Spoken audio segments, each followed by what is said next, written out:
Okay, let's go back to the horizontal element a little bit, and I want to point out one kind of weird thing about how these programs work when it comes to meter. Okay, so first let's talk about what meter is. Um, so all music is in a time signature.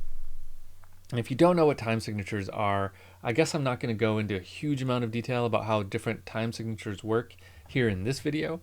But let's just focus on the difference between a time signature like 4/4 and a time signature like 3/4. Okay, so in 4/4 we have 4 beats in a measure, and the beat is a quarter note. That's the bottom number. It's a 4, so we're going to call it a quarter note.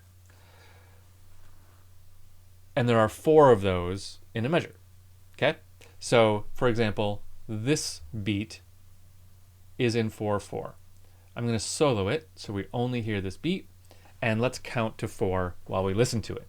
You'll notice that it basically starts over every 4 beats. 2, 3, 4, 1, 2, 3, 4, 1.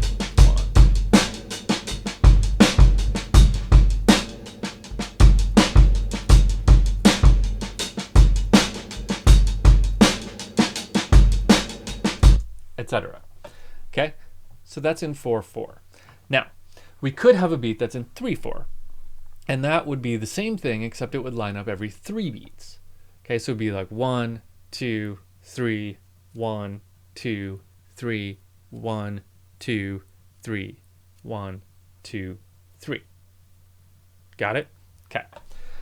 We can set the time signature of our session up here in the transport area. Okay, right now it's set to 4/4.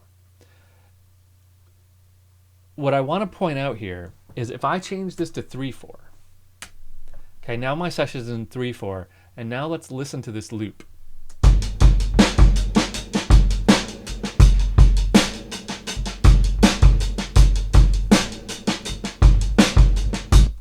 It's still in 4/4.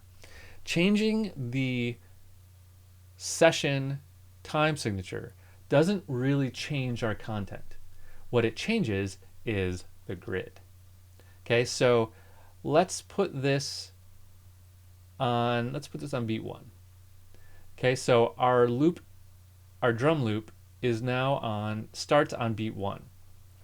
So now you'll see that it goes 1, 1.2, so bar 1 beat 2, bar 1 beat 3, 2, bar 2.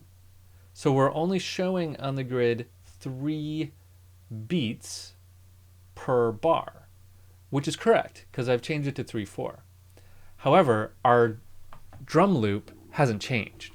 Like the downbeat of the drum loop is still up here. This is beat 4, right? Beat 4 is now listed on our grid as beat 1. So we have the wrong meter for our drum loop. Our drum loop is in 4/4.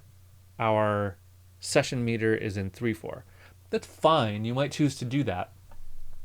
But what it means is that our drum loop isn't going to line up on our grid very well, right?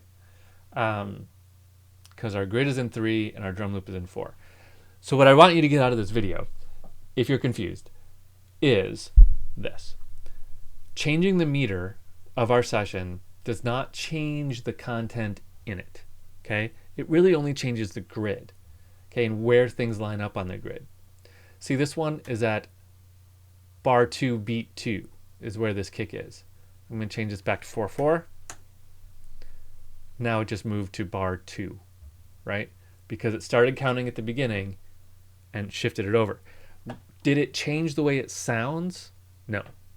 It changed how the grid is arranged, but it did not change how it sounds. Important thing to understand. Moving on.